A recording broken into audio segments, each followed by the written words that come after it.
Hello hello everyone. Commerce तुम्हें प्रणाम में आप सभी लोगों का बहुत बहुत स्वागत, वंदन, अभिनंदन।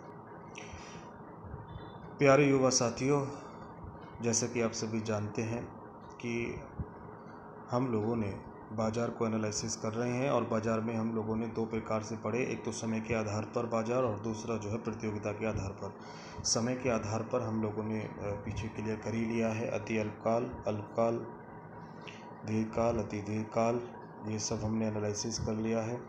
और प्रतियोगिता के आधार पर भी हम पूर्ण प्रतियोगिता, परफेक्ट कंपटीशन को और उसके बाद मोनोपोली को क्लियर कर चुके हैं। आज हम मोनोपोलिस्टिक कंपटीशन को हम लोग क्लियर करेंगे। साथियों, बहुत स्नेह और प्यार आप लोगों का मिल रहा है, जिससे मेरा प्रोत्साहन बढ़ता है, प्रेरित होता हूँ मैं। इस प्यार और स्नेह के लिए आपका बहुत बहुत धन्यवाद। आपको वीडियो अच्छी लगती है, नॉलेजेबल होती है, बहुत बहुत धन्यवाद आपका। और मेरी इच्छा ये है कि यह वीडियो सब तक शेयर हो, सब लोग इसे देखें। जो लोग आपके आसपास हो या जो लोग नीडेड हों, उन तक भी आप लोग इसको ज़रूर पहुंचाइए। उनकी अगर किसी भी तरीके से हेल्प आ सकती है ये वीडियो, ये चैनल, तो मेरे लिए बहुत खुशी की बात होगी। चलिए आज हम इम्परफेक्ट कंपटीशन को एनालिसिस कर लेते हैं। देखिए, इम्परफेक्ट कंपटीशन में हमारे जो आते हैं वो तीन तरह के बाज़ार आते हैं।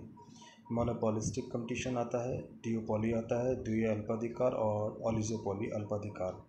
तीन तरह के बाज़ार इम्परफेक्ट कंपटीशन में आते हैं। अपूर्ण प्रतियोगिता, ठीक है। तो अपूर्ण प्रतियोगिता में हम लोग पढ़ेंगे मोनोपोलिस्टिक कंपटीशन मार्केट, एकाधिकृत प्रतियोगिता बाज़ार।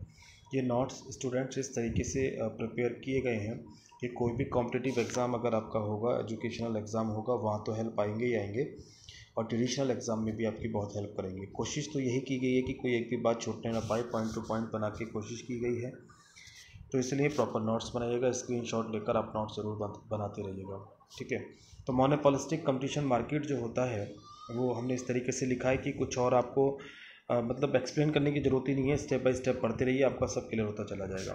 तो एकाधिकार प्रतियोगिता बाजार में क्या होता है कि देखिए, इम्परफेक्ट कंपटीशन यानी अपूर्ण प्रतियोगिता शब्द जो दिया वो जॉन रॉबिन्सन ने दिया, और मोनोपोलिस्टिक कंपटीशन शब्द जो दिया वो चैम्बरलेन ने दिया। यानी मोनोपोलिस्टिक एकाधिकृत या एकाधिकारात्मक प्रतियोगिता जो है वो किसने बनाई? चैम्बरलेन ने। और इम्परफेक्ट कंपटीशन, अपूर्ण प्रतियोगिता, बनाई जॉन रॉबिन्सन ने।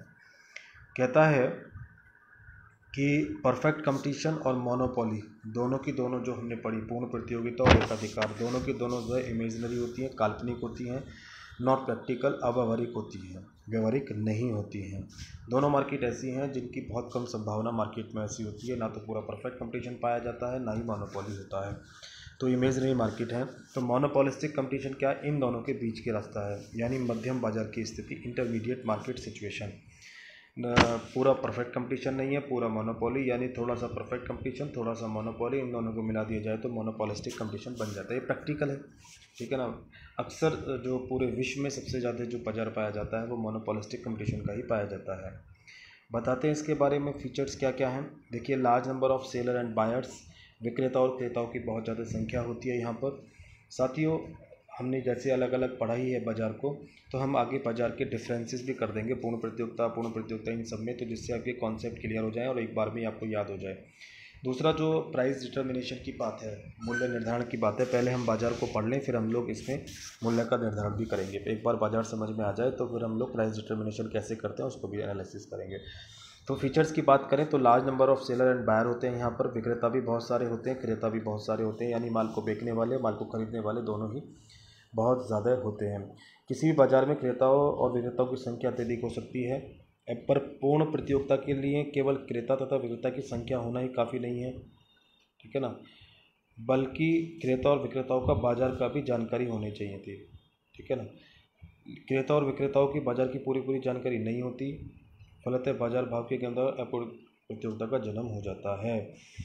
सेंस समझ में आ गया होगा आप लोगों को। ये कहना चाह रहा है कि पूर्ण प्रतियोगिता में भी खूब सारे सेलर परचेज़र होते थे, यहाँ भी खूब सारे सेलर परचेज़र हैं, बट वहाँ पर सभी को बाज़ार की नॉलेज होती थी, प्राइस क्या चल रहा है इसकी नॉलेज होती थी, बट यहाँ पर यह नॉलेज नहीं होती है, सभी को सभी की जानकारी नहीं होती है।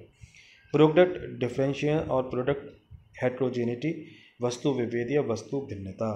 देखिए, एक आइटम के कई सारे आइटम हो सकती हैं, यानी एक ही प्रोडक्ट के कई क्वालिटी हो सकती हैं, जैसे टूथपेस्ट है तो टूथपेस्ट कई क्वालिटी का हो सकता है, उनमें अंतर जो आता है वो ब्रांड का हो सकता है, पैकिंग का हो सकता है, क्वालिटी का हो सकता है, साइज का हो सकता है, डिज़ाइन का हो सकता है। यानी इसलिए यहाँ पर अपूर्ण प्रतियोगिता होती है, इसीलिए यहाँ पर जो वस्तुएं होती हैं वो अलग अलग होती हैं, क्योंकि एक ही प्रोडक्ट होने के बावजूद उनमें डिफरेंस आता है और वो डिफरेंस कई कारणों से हो सकता है। इसीलिए प्रत्येक फर्म अपनी अपनी कीमत नीति निर्धारित कर सकती है। वो कह सकती है कि हमारा प्रोडक्ट ज़्यादा अच्छा है, हमारी पैकिंग ज़्यादा अच्छी है, हमारा माल ज़्यादा अच्छा है, तो इसलिए हमारा रेट ज़्यादा है। वस्तु की कीमत पर आंशिक निर्भर कुछ हद तक कंट्रोल होता है, फर्में अपने कंट्रोल करती हैं, अपने प्राइस डिटर्मिनेट कर सकती हैं कुछ हद तक, सारा नहीं। तो ये हो गया दूसरा पॉइंट। तीसरा पॉइंट इसमें होता है कि freedom of entry and exit of firm, फर्मों के प्रवेश होने और छोड़ने की स्वतंत्रता होती है। यानी कोई भी फर्म कभी भी आ सकती है, कभी भी जा सकती है, ये इसके अंदर ऐसा होता है। क्यों ऐसा होता है? आप जानते ही हैं कि कुछ फर्मों के तो जो पेटेंट होते हैं और कुछ फर्मों के पेटेंट नहीं होते हैं, ठीक है ना, ध्यान रखना। जैसे वुडलैंड है तो वुडलैंड का नाम अब कोई दूसरा फर्म तो यूज़ कर नहीं सकती, तो ऐसी कंडीशन में क्या होगा कि अब इस टाइप के जूते बनाने वाली बहुत कम कंपनियां मार्केट में आएंगी, ठीक है ना। तो कह रहा है कि पूर्ण प्रतियोगिता के मुकाबले तो कम होती है जैसे वुडलैंड, बट फिर भी कोई भी फर्म आ सकती है, कोई भी फर्म जा सकती है, गवर्नमेंट की तरफ से कोई रेस्ट्रिक्शंस नहीं होता है। सेलिंग कॉस्ट की बात करें तो सेलिंग कॉस्ट सबसे ज़्यादा यहीं पर होती है। Advertisement much more, close substitute items होती हैं, और नॉन प्राइस कंपटीशन बहुत ज़्यादा होता है। जैसे गिफ्ट बांट दिए या कोई प्रतियोगिता कंपटीशन करा दिया, उसको इनाम दे दिया, ऐसे करके कंपटीशन बहुत ज़्यादा किया जाता है।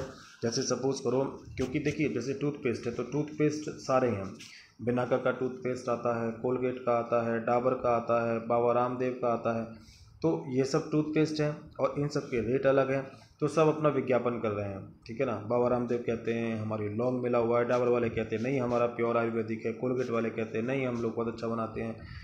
ऐसे ही सबका अलग अलग जो है हिसाब से जो है, तो इसलिए एडवर्टाइजमेंट बहुत ज़्यादा करना पड़ता है अपनी क्वालिटी को बताने के लिए। दूसरी सारी वस्तुएं आपस में बिल्कुल क्लोज सब्सिट्यूट हैं, अगर ये महंगा होगा तो दूसरा वाला ही लेने को तैयार हो जाएगा, यानी आपस में बहुत ज़्यादा क्लोज सब्सिट्यूट है। इसलिए यहाँ पर जो है नॉन प्राइस कंपटीशन होता है, प्राइस का कोई कंपटीशन नहीं होता कि ये 10 का मिल रहा है तो ये भी 10 का मिलेगा। लेकिन जो कंपटीशन किया जाता है वो अदर चीज़ों अदर फैक्टर से किया जाता है। जैसे मान लीजिए कि बाबा रामदेव ने क्या काम करा कि अपना पेस्ट निकाला, पेस्ट के साथ एक ब्रश फ्री कर दिया। या मान लीजिए दूसरी कंपनी ने कोई जो है अपना डाबर ने निकाला, डाबर ने एक पेस्ट के साथ 100 ग्राम दंत मंजन फ्री दे दिया, तो ये नॉन प्राइस कंपटीशन कहलाता है। ऐसा सिर्फ अपूर्ण प्रतियोगिता में ही हो सकता, परफेक्ट मोनोपोलिस्टिक कंपटीशन नहीं हो सकता है। लेस मोबिलिटी, उत्पादन के साधनों में कम गतिशीलता होती है, ठीक है ना। उत्पादन के जितने भी साधन होते हैं उनमें मूवमेंट नहीं होता है। मूवमेंट यूँ नहीं होता है क्योंकि जब उनको पहले ही सब जगह पैसा मिल रहा है, उनको जहाँ उन्होंने फिक्स कर रखा है बाज़ार वहीं पे उनका ज़्यादा पैसा मिल रहा है, तो उस कंडीशन में वो फिर अपना चेंज नहीं करते हैं। जहाँ वो बैठे हैं, जहाँ वो कमा रहे हैं, वहीं से वो सारा काम करना पसंद करते हैं। इसलिए यहाँ पर क्या होता है कि उत्पादन के साधन गतिशील नहीं होते हैं, ध्यान रखने वाली बात। नंबर 6 पॉइंट है लैक ऑफ परफेक्ट नॉलेज। हमने पहले बता दिया कि वस्तु का पूर्ण ज्ञान होता ही नहीं है। यहाँ पर क्रेता और विक्रेता को पूरा बाजार का ज्ञान नहीं होता है। होते तो बहुत सारे क्रेता विक्रेता पर उनको बाजार का पूरा ज्ञान नहीं होता, इसलिए तुलना संभव नहीं हो पाती है। कह रहा है present of both monopoly and perfect competition. कह रहा है एक अधिकार तथा प्रतियोगिता दोनों की विद्यमानता होती है। हमने बताया ये कि ये मोनोपोलिस्टिक कंपटीशन बनाई इसलिए है कि थोड़ा सा मोनोपोली ले लिया, थोड़ा सा परफेक्ट कंपटीशन ले लिया, उसके बीच का रास्ता होता है मोनोपोलिस्टिक कंपटीशन। कोई कंपटीशन भी नहीं होता है और थोड़ा कंपटीशन भी होता है। नो रेस्ट्रिक्शन, कोई प्रतिबंध होता ही नहीं है। गवर्नमेंट कोई इंस्टीट्यूट पर रेस्ट्रिक्शन नहीं लगाती है, कभी भी कोई फर्म आ सकती है, जा सकती है, ठीक है। Each firm is an authority for its item. प्रत्येक फर्म अपनी वस्तु के लिए एक अधिकार होती है। हाँ, ये बात सही है कि हर कोई जो प्रोडक्ट अपना बेचता है वो ये मान के बेचता है कि हमारा प्रोडक्ट विशेष है, उसमें ये क्वालिटी है, इसके कारण से वो अपना एक अधिकार जमा के रखता है।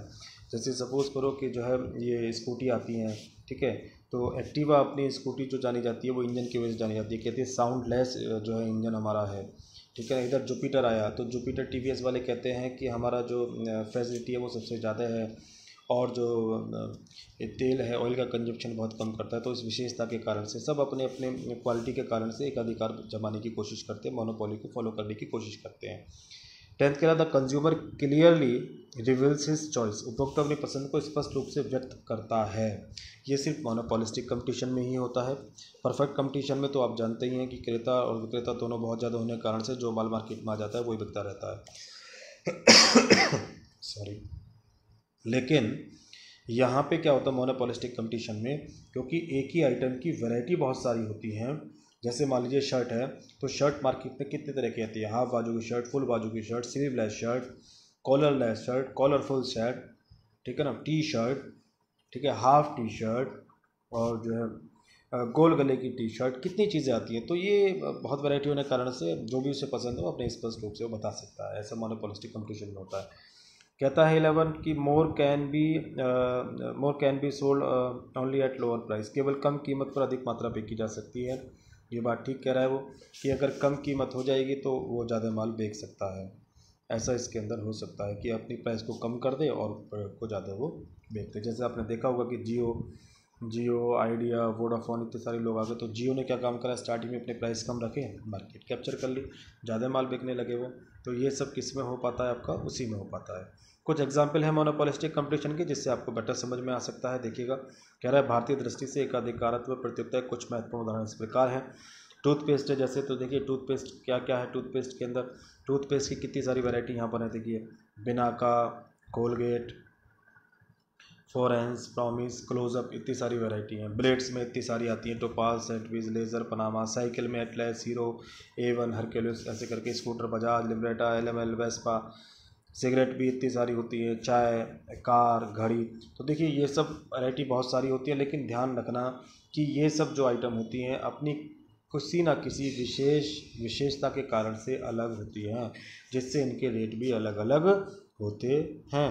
तो कह रहा है कि पूर्ण प्रतियोगिता का एकाधिकार की अपेक्षा एकाधिकारात्मक प्रतियोगिता अधिक व्यावहारिक होता है। मैं पहले बता दिया था, पूर्ण प्रतियोगिता और एकाधिकार की अपेक्षा ये सबसे ज़्यादा प्रैक्टिकल होता है, मार्केट में ऐसा ही सबसे ज़्यादा होता है। ओके, आई होप आपको क्लियर हो गया होगा। कल हम ड्यूलोपोली को एनालिसिस करेंगे और फिर जो है आप लोगों का ओलिगोपोली, फिर ये ख़त्म हो जाएगा। फिर हम लोग शुरू करेंगे कि इसका डिटर्मिनेशन कैसे करते हैं। साथियों, यह है जो चैप्टर चल रहा है, ये सबसे बड़ा चैप्टर है, इकोनॉमिक्स की जान है, इकोनॉमिक्स की रीढ़ की हड्डी है। इसमें आप लोग बिल्कुल भी निराश हताश बिल्कुल ना हो। ये ना सोचे कि चैप्टर बहुत लंबा हो रहा है। एक तो छोटा है, 10-10, 12-12, 15-15 मिनट की वीडियो बना के भेजनी पड़ती है, मजबूरी ये है। दूसरा ये है कि यहाँ पर जो समझा रहा है मैं अपने स्तर से समझाता हूँ, मुझे पता नहीं चल पाता आपका फेस एक्सप्रेशन क्या है, क्या नहीं है, कैसे है, वरना तो एंड टू एंड समझ के समझा के आसान होता है। तो इसलिए ये ना समझें कि आप लोग बहुत लंबा प्रोसेस जा रहा है, वीडियो बहुत छोटी छोटी बन रही है, वरना तो 3-3.5 घंटे, 2-2.5 घंटे में सब खत्म हो जाता है।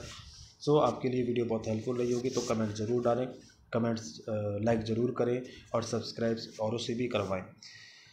इसी कामना के साथ आपका भविष्य उज्जवल हो, दिन शुभ हो। बहुत बहुत धन्यवाद।